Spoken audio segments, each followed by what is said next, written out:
Infectología del Hospital Militar Central y de la Clínica de Marley en Bogotá. Bienvenido, doctor Pérez. Muchas gracias. Muchas gracias por la invitación y gracias por asistir un viernes a las 5 de la tarde. Me estimula a... ¿Quiénes de ustedes están vacunados para influenza? Levanten la mano. Bien. ¿A quiénes de ustedes les dio varicela? Muchos seres humanos hay acá. ¿A quiénes de ustedes están vacunados para el neumococo? Muy bien. ¿Quiénes de ustedes están vacunados para la tosferina? ¿Para tosferina todos? Sí, muy bien. ¿Quiénes de ustedes tienen más de 50 años? Levanten la mano. No hay ninguna niña. No hay ninguna mujer que... Muy bien. Eso no se pregunta. Mírenme acá. Miren acá. Miren acá. Miren acá. El problema es que todos deben haber levantado la mano para todos, porque ustedes antes que cualquier cosa son médicos. Y antes de ser grandes especialistas, cuidan la salud de los demás. Y ustedes pueden transmitir más enfermedades para ellos por falta de una vacuna que vale $2, por muchos temores. Si nosotros que cuidamos la salud, si nosotros que no... Esperemos para otra. Así. Gracias. Si nosotros estamos seguros que somos agentes que cuidamos la salud, lo primero que tenemos que tener en cuenta es que la primera salud que deben cuidar es la de ustedes. Las vacunas son una parte fundamental del tratamiento de los pacientes con terapia biológica, pero lo es más aún para las personas que cuidan la salud. Yo los voy a invitar a que tengamos unos pasos sencillos para llevar una terapia biológica segura. Miren, yo no les vengo a hablar aquí lo que he leído, ni la OR, ni la P, ni nada de esas cosas de estadística. A mí se me han muerto pacientes con terapia biológica sin compromiso articular, o sea, con las articulaciones perfectas y muertos. Tengo las publicaciones donde sí hemos visto los pacientes que han fallecido. Son terapias absolutamente maravillosas, pero no protegen de ninguna enfermedad infecciosa, la hacen más vulnerable. Por eso es tan importante, y lo voy a reforzar durante toda la charla, dar una terapia biológica como prevenir lo que puede pasar por ella. Uno no puede estar contento porque traté 70 pacientes con terapia biológica, porque si solamente uno ha fallecido, los otros 69 fue de buenas, pero no estuvieron bien indicados. Miren acá que para hacer una terapia biológica segura hay unos pasos súper sencillos. Yo sé que tuvieron la oportunidad de discutir algo de tuberculosis, y realmente ese es mi fuerte, o sea, lo que he trabajado toda mi vida es en tuberculosis, terapia biológica, pero quiero traerles algunos conceptos un poquito más sencillos y digamos más prácticos, unos aspectos más allá de la isoniazida. Lo primero que se tienen que preguntar es qué condiciones llevan al paciente a tener la prueba de tuberculina positiva. Si el paciente tiene una prueba de tuberculina positiva porque todos los días consume leche cruda, y el principal mecanismo para adquirir tuberculosis, y por ejemplo en países, sé que hay colegas peruanos, en donde recientemente estuvimos discutiendo 40% de la leche que se consume en Perú es no pasteurizada y en Bogotá es el 20%. Si las personas se toman la leche cruda, que tiene Mycobacterium bovis, que produce tuberculosis, ¿qué carajo sirve tomar isoniazida? Si sigue tomando leche con micobacterias. Es que más allá de la isoniazida lo que hay que evaluar son cuáles son las condiciones que llevan a que esa persona tenga una prueba de tuberculina positiva. Porque lo primero que hay que controlar antes de la isoniazida son los factores que lo llevaron. Si el paciente tiene unos hábitos alimenticios que lo hacen consumir leche no pasteurizada, pues el problema no es tomar isoniazida, sino que deje de tomar leche no pasteurizada. Y cosas tan sencillas, por ejemplo, levanten la mano los que les gusta el sushi. ¿Quiénes comen sushi? Perfecto, muy bien. Ustedes saben que el sushi, por ejemplo, tiene un picante, ¿cierto? ¿Cómo se llama? Wasabi.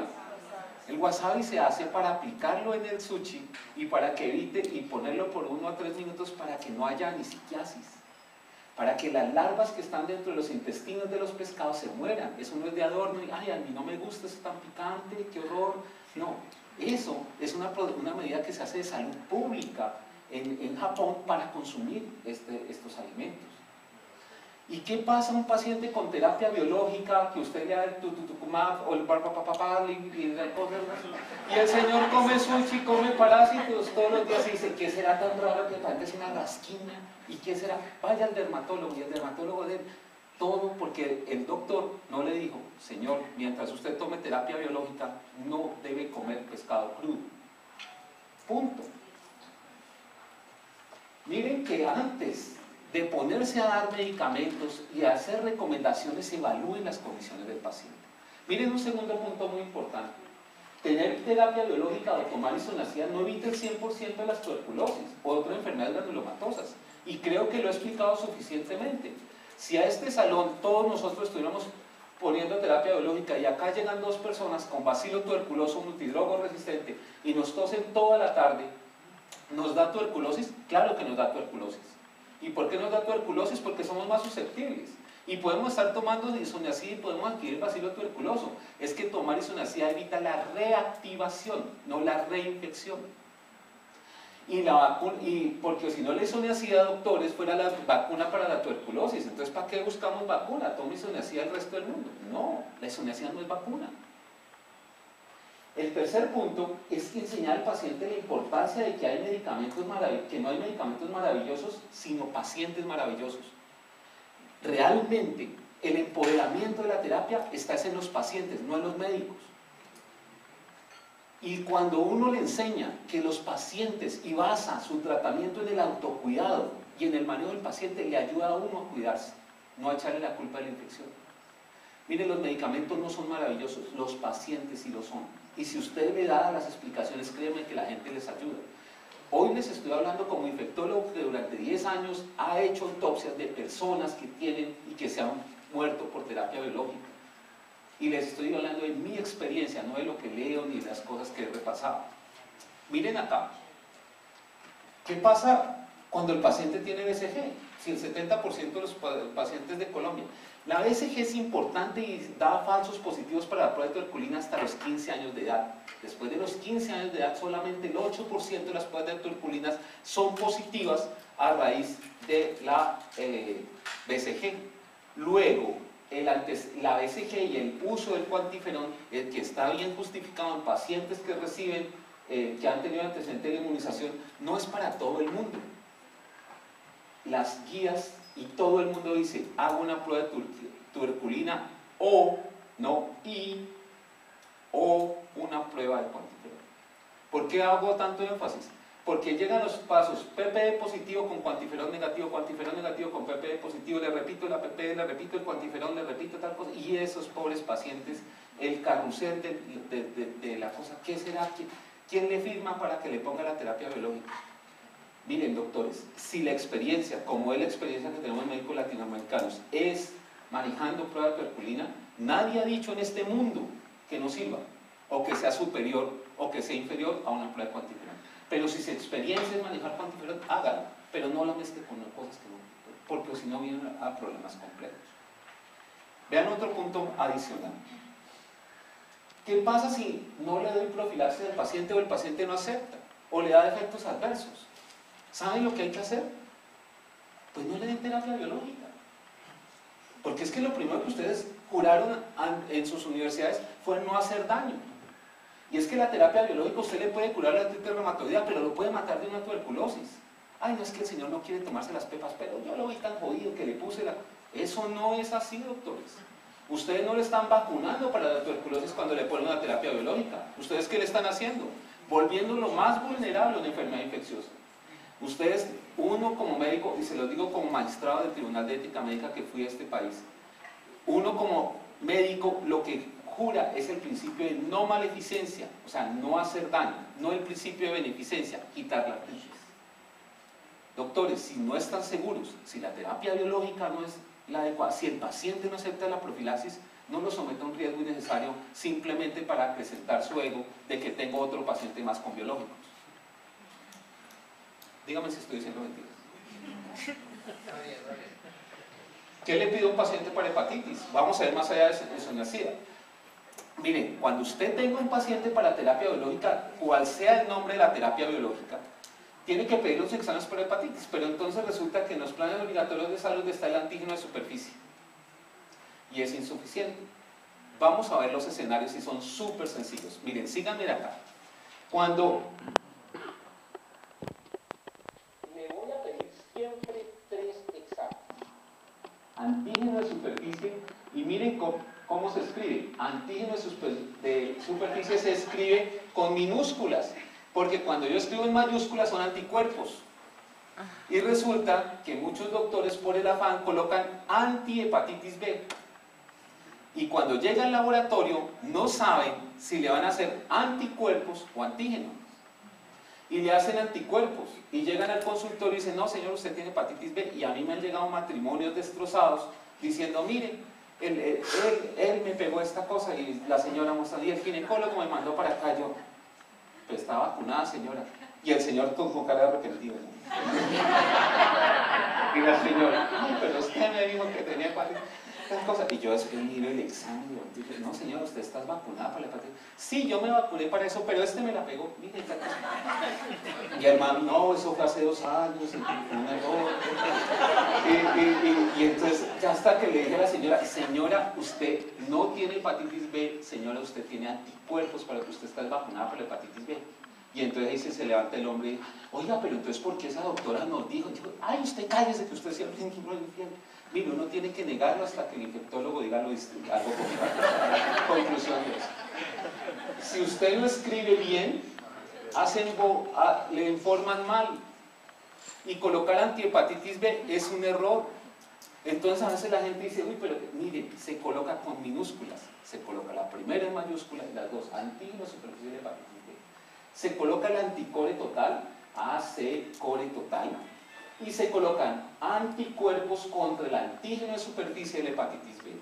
3 exámenes para hepatitis B. Un examen para hepatitis A, que se llama IgG para hepatitis A. Y un examen para hepatitis C, que se llaman anticuerpos para el virus C. Si usted hace esos exámenes, vamos a tener estos escenarios. El paciente puede tener antígeno de superficie positivo, anticore total positivo. No considere terapia biológica, no considere tener relaciones sexuales con esa persona, no considere nada de esas cosas. Es un buen chiste.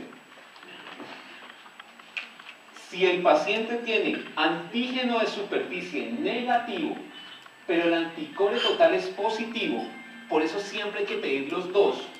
Le tiene que pedir anticuerpos contra el antígeno de superficie. Si los anticuerpos, y miren que aquí se escribe anti o la letra AC o en mayúsculas, anti es positivo, con anticore total positivo, la hepatitis es curada y empújenle lo que quiera, pónganle la terapia que quiera, todas están en el pozo. Otro buen chiste. Si el paciente tiene antígeno de superficie negativo, anticore total positivo, pero los anticuerpos contra el antígeno de superficie son negativos, usted está enfrentado a una de las enfermedades que menos hemos estudiado y que más están matando pacientes, que se llama la hepatitis B oculta. La hepatitis B oculta es una hepatitis que si usted le da terapia biológica, el paciente se le muere de hepatitis. Y sé que ustedes han estudiado cómo medicamentos que bloquean, por ejemplo, el CD20, que es la producción de anticuerpos, dice hepatitis fulminante B. ¿Han leído esos artículos que dicen de estos casos? Son porque los han inmunosuprimido con esto. Y resulta que nosotros como médicos solamente hacemos antígeno de superficie. Recuerden, para hepatitis B, antígeno de superficie, anticore total y anticuerpos contra el antígeno de superficie. Y si el paciente tiene antígeno de superficie y anticore negativo, vacúnelo. No pierda la oportunidad para vacunarlo. No es decirle, ay, tan de buenas, ahora sí te puedo poner biológico. Sí, tan de buenas, ahora te puedo poner biológico, pero te voy a vacunar porque los señores no están exentos de adquirir la hepatitis. ¿Cómo se vacuna? Muy fácil. 0, 1 y 6 meses. No contraindica el inicio de la terapia biológica. Y aquí yo les quiero dar un consejo. Yo adoro y amo a mis colegas los neumólogos, pero por favor no manden los pacientes a los neumólogos a la tuberculina, porque los neumólogos interpretan la tuberculina, pero no vacunan a los pacientes. ¿Y usted qué requiere como reumatólogo? Un paciente que usted se lo maneje seguramente, no solamente para interpretar la prueba. Si tiene IgG para hepatitis A negativa, vacúnelo para hepatitis A. Si tiene IgG para hepatitis A, póngale terapia biológica. Iniciar la vacuna no es contraindicación para iniciar la terapia biológica. Y por ejemplo, cuando mandan mis colegas a mi consultorio a los pacientes, yo les hago una nota. Mire, apreciado doctor Santos, voy a iniciar el programa de inmunización a su paciente, fulano, le voy a poner tal y tales terapias. Usted está autorizado a usar la terapia biológica, ya que el uso de estas vacunas no contraindica su uso. Porque también he visto los mitos que dicen, ay, si me quedaron, no, termínese eso y vuelven 6 meses. Gracias, doctor. Y vuelve el señor pobre otra vez limitado con eso. No, uno le puede dar la terapia. Una fluida conversación hace que las cosas puedan funcionar bien. No contraindica usar este tipo de vacunas. ¿Cómo vacunamos al paciente? Miren, para las vacunas, antes de iniciar el tratamiento, todo el mundo supresor en los pacientes. Por ejemplo, lo que estaba hablando desde ahora la doctora Urano, tan bonito de la osteoporosis, es la mejor época para vacunar a una mujer. Cuando están en las consultas de osteoporosis, la cosa no, la medicina es más que el calcio, más que estas cosas, hay que vacunar a las señoras. Porque cuando esas señoras requieran terapias, o cuando esas señoras terminen una terapia biológica, usted ya las inmunizó. No hay que esperar hasta que estar enfermo para que los pacientes. A mí me hacen a veces una consulta, no, mire, tengo una paciente de 86 años, con artritis reumatoidea, que ha pasado por 4 biológicos, tiene un herpes zóster, tiene cosa, tal cosa, ¿será que la vacuna? No, parce, rece por ella, o sea, ya que la vacunaron, debió haberla vacunado 20 años antes.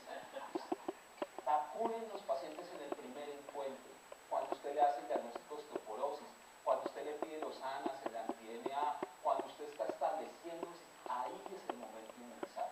Porque ya con la inmunosupresión profunda, pues usted debe considerar que no es la mejor oportunidad para hacerlo. Miren acá. Se pueden vacunar los pacientes con enfermedad inmunitaria en el curso de tratamiento con medicamentos antiartríticos, modificadores de la enfermedad como anti-TNF, que es una recomendación de SAM. En caso de medicamentos anti-CD20, la vacunación debe preceder su aplicación. Porque una de las cosas que hace los CD20 es que no produce anticuerpos. Si tú lo vacunas ya poniendo el medicamento, pues no va a producir los anticuerpos. Idealmente la vacunación debe realizarse en los periodos de inactividad de la enfermedad autoinmune. Y más que nadie de ustedes son los que conocen y pueden establecer cuándo está inactiva y cuándo puede vacunar al paciente. La vacuna contra el neumococo 23 valente, por ejemplo, la elevación eleva 2 veces los títulos de anticuerpos contra el neumococo en el 67% de las personas y en el 47% la aumenta 4 veces. ¿Por qué es importante? Miren, la vacuna para neumococo que todos deberíamos tener es una vacuna que no es que le evite la neumonía, sino que no te mueras de la neumonía. Las vacunas en los adultos no son para erradicar la enfermedad, es para que uno no se muera de esas bacterias. Cuando yo vacuno para influenza a un paciente, no es para que no, porque miren el mito que es la vacuna de la gripa. Primero le llaman vacuna para la gripa, no hay vacuna para la gripa. Donde hubiera vacuna para la gripa los primeros que harían manifestación son dolores de gripa, descongel, tal cosa, o sea, no se leería. No hay vacuna para la gripa, hay vacuna para la influenza. La gripa, los síntomas respiratorios son primeros, la fiebre es después. En la influenza, la fiebre es primero y después los síntomas respiratorios.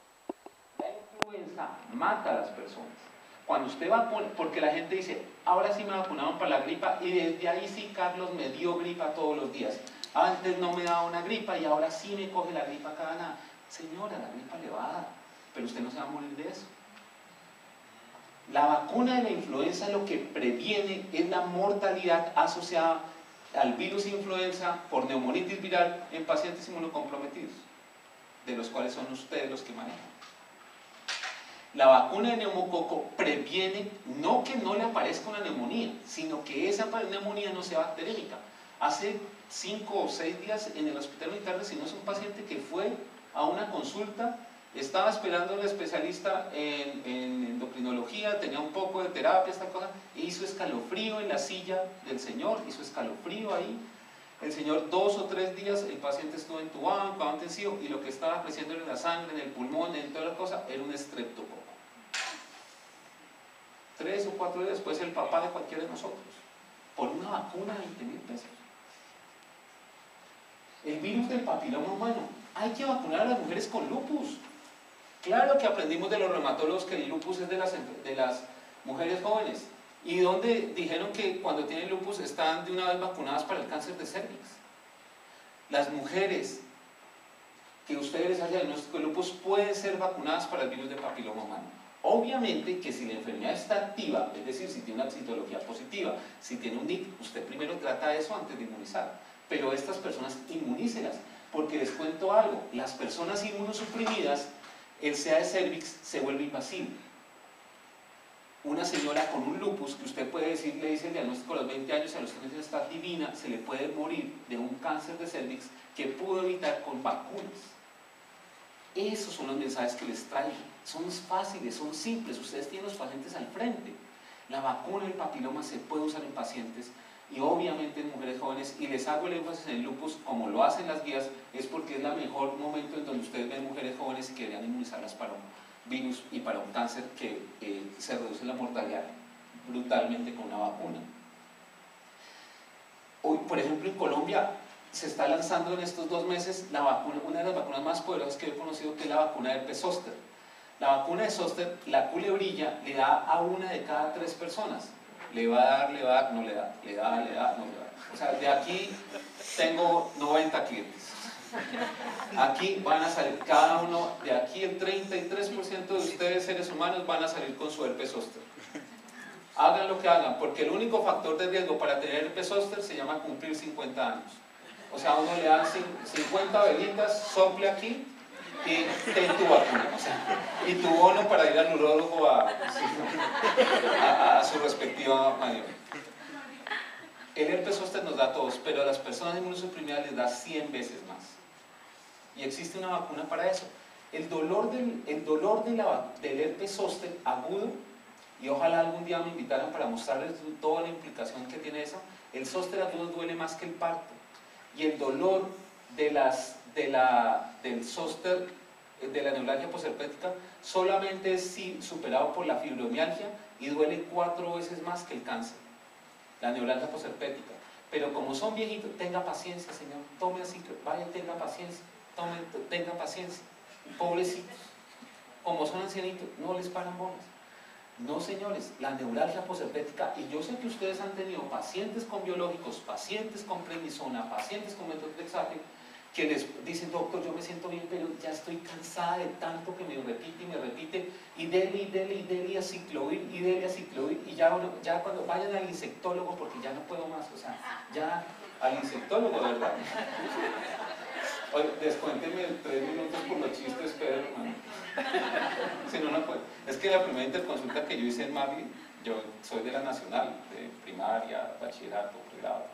Y pues en Marley los tratos, y yo, señora, mire, yo soy Carlos Pérez, infectólogo. No, yo estoy esperando el insectólogo. Y la vida me sacó. Y volví otra vez. Mire, yo soy Carlos Pérez, infectólogo. ¿Qué estoy esperando? Es un insectólogo. ¿Por qué estás esperando el insectólogo? Me picó un insecto y se me puso rojo. Ah, yo también soy insectólogo. Miren, cuando está el herpes recurrente lo pasan eso. Ustedes pueden vacunar. Primero vacúnenlos antes de cualquier inmunosupresión. Lo pueden vacunar cuando usted está dando inmunomodulador.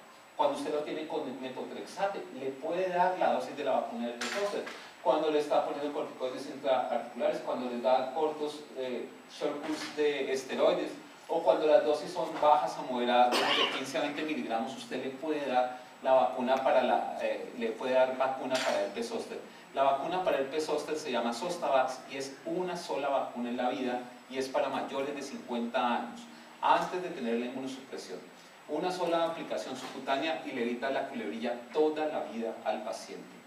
¿Cómo hacer cuando el paciente ya tiene herpes zóster y terapia biológica? Por favor, eso sí lo hacemos en otro evento porque es un proceso complejo, pero ya hemos hecho con 2 reumatólogos un esquema de supresión de la terapia biológica, lo dejamos en monomoduladores, esperamos unas semanas, estamos vacunando y estamos esperando cómo se comporta, porque hay que ofrecerles algo a estas personas que es impresionante cuando recaen. Miren acá. La vacuna de BCG está contraindicada. Está contraindicada la vacuna de fiebre amarilla, paseo a Brasil y la cosa, hagan un certificado, el paciente no se puede inmunizar porque está en terapia inmunosupresora, no se le administra vacuna de fiebre amarilla, atentamente, fulano de tal. La vacuna oral contra poliomielitis y la opción que se usa es la vacuna acelular. El esquema de vacunación este del 2012 es el mismo del 2011, el mismo del 2010, el mismo del 2013 y el 2014. Nadie le para bolas. Está disponible en el CDC de Atlanta, ustedes lo bajan, es gratis, y les explica cómo vacunar a un paciente adulto o cómo vacunar a un paciente con inmunocompromiso, y les dice cuáles son las vacunas que debe recibir, cuántas dosis, cuáles están contraindicadas, por ejemplo en HIV o en enfermedades o en embarazo, y cuáles no. Es una información disponible absolutamente gratuita en la página del CDC de Atlanta. Pero mis residentes me han enseñado algo, me dicen, bueno, profe, muy bonito lo que dice, pero práctico, ¿práctico qué? Práctico, vacuna de neumococo, vacuna de influenza anual, vacuna de hepatitis B si la persona tiene antígeno de superficie anticore negativo, vacunación de zóster antes de la inmunosupresión y vacuna para tosferina en todas las personas que tienen terapia biológica. Todos deberían tener estas vacunas.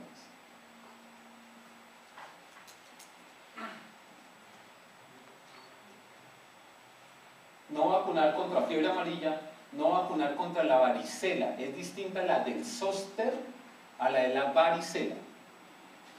La vacunación de zóster antes de la inmunosupresión y no con la inmunosupresión. Cuando está usando inmunomoduladores, lo puede vacunar. Si el paciente tiene fiebre y alta sospecha de infección, ¿qué debo hacer? Suspendo la terapia de por lo menos 2 a 4 semanas para investigar y tratar la infección. ¿Y qué es lo mínimo que debo enviarle? Siempre una placa de tórax, ecografía del abdomen, un examen total físico, un cuadro hemático, un recuento de eosinófilos y procalcitonina. La procalcitonina es un biomarcador más allá de la PCR que nos va a pitar. Bueno, un minuto más. Pero ya me tiene estresado. Ya la tuve en 8 segundos. La procalcitonina es un biomarcador más poderoso que la PCR. Siempre pidan procalcitonina en pacientes. Les distingue infección bacteriana, ojo, no viral, bacteriana. Cuando la procalcitonina es positiva y la PCR es positiva, usted está enfrentado a ese paciente con un biológico con una infección bacteriana. Pero la procalcitonina no se aumenta en tuberculosis. Es un elemento más para infección bacteriana. Si hay infección, ¿debo suspender la terapia biológica? ¿Por qué y por cuánto tiempo? La terapia biológica se debe suspender durante todo el tiempo de tratamiento de la infección y cuando hay evidencia de control clínico y paraclínico de la infección. Las enfermedades infecciosas son curables y por tal razón siempre se podrá considerar volver a utilizar terapia biológica. Siempre. No, una enfermedad infecciosa no le pondré, no, usted le dio tuberculosis, no, ya no le, no. Todas las, porque las enfermedades infecciosas, excepto el VIH, eso es lo lindo, todas se curan. Aquí sí, o se curan o se mueren, ya, punto. Listo, uno hace su lista de chequeo, tuberculina, listo, y como les digo, ojalá en otro momento podamos hablar de todo lo que se puede hacer en tuberculina. Nosotros tenemos unos talleres que hemos montado para terapia biológica de segura sobre escenarios clínicos de cómo manejar la tuberculina. Cuando uno ya tiene check de la hepatitis, cuando uno tiene check para las vacunas, ¿qué más debo hacer? Miren, una cosa que hay que hacer es a todas las personas que hacer es un VIH. Desparasitar, y la desparasitación se hace con ivermectina, una gota por kilo, y hay que hacerlo una vez al año. Imagínense que los pacientes con terapia biológica también les da parásitos, doctores. Y les voy a dar un consejo, se mueren de estronquiloides. Y no los desparasitan. El albendazol no sirve para la estronquiloides. Lo que sirve es la ivermectina, una gota por kilo, más el albendazol. BPH para los pacientes con vacuna para el papiloma en pacientes con lupus. Y es claro que con infección por BPH activa no se puede iniciar la terapia biológica. Le hacen citología a todas las pacientes antes de terapia biológica, bonifican, le hacen la colposcopia, que la señora no tenga un NIC. ¿Qué pasa si un paciente es complejo, con antecedentes de infección severa, estuvo con sepsis, tiene que iniciar terapias dobles, secuenciales? ¿Cómo disminuir el riesgo de infección? ¿Cómo evaluar el toxoplasma, el citomegalia y la listeria? Bueno, tendrán que invitarme en otra oportunidad para poder hacerlo. Quiero hacerles una reflexión sobre mis puntos de vista, y esto es off the record, esto es lo que yo creo. Miren, desde mi punto de vista, los medicamentos y cualquier inmunosupresión tiene riesgo. Ninguno protege contra nada. O sea, yo no conozco ningún medicamento inmunosupresor que lo proteja a usted para la tuberculosis o que lo proteja para la gripa. Todos nos hacen más vulnerables, en mayor o menor medida, pero todos nos hacen vulnerables. Los medicamentos son diferentes, los pacientes son diferentes. La diferencia está en los buenos médicos que hacen superior a cualquier medicamento. Los medicamentos per se no son buenos, los que los hacen buenos son ustedes, bien indicados. Ningún estudio contempla la vida real. A mí me da mucha pena con los doctores que muestran los estudios y los estudios y los estudios. Ningún estudio contempla si tiene EPS, si no tiene EPS, si es subsidiado, si come agua cruda, si toma leche cruda, si el paciente camina descalzo. Ningún estudio hace eso. Claro que hay medicamentos con seguridad distinta, y eso es evidente, y yo creo que en eso es donde marcan diferencia las terapias biológicas. Pero la diferencia no la hace la indicación, sino la situación del paciente. Si el paciente sigue consumiendo alimentos crudos, póngale la terapia que le ponga. Va a tener más riesgo de infección que una persona que tenga una buena indicación y una buena nutrición. Todo lo que haga máximo para prevenir las infecciones es lo mínimo para iniciar, cambiar o modificar cualquier terapia biológica. Es que lo máximo que la terapia biológica le salva a los dientes, pero lo pone en riesgo de infecciones, doctores. Todo lo que usted haga máximo para prevenirlo es lo mínimo que debe hacer antes de iniciar la terapia biológica. Y eso no es solamente llenar el formato no post. Todos tenemos conocimiento y el derecho a no saber, pero no a no preguntar. Y yo creo que esa es una máxima de la medicina que se nos ha olvidado. Que uno tiene siempre a quien preguntar, porque alguien tiene más experiencia que uno. Y uno tiene primero que no hacer daño. Y si tiene dudas, pregunte. Pero no hagan cosas que uno cree que sabe. No, las cosas las sabe o no las sabe. No hay pacientes ni ricos ni pobres. Son pacientes y todos deben recibir lo mismo.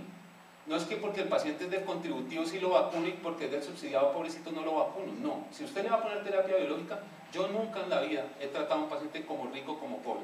He tratado a pacientes, doctores. Y a todos les doy lo mismo. Las terapias modificadoras de la respuesta inmune tienen desenlaces impresionantes, pero todos son similares, desde mi humilde punto de vista.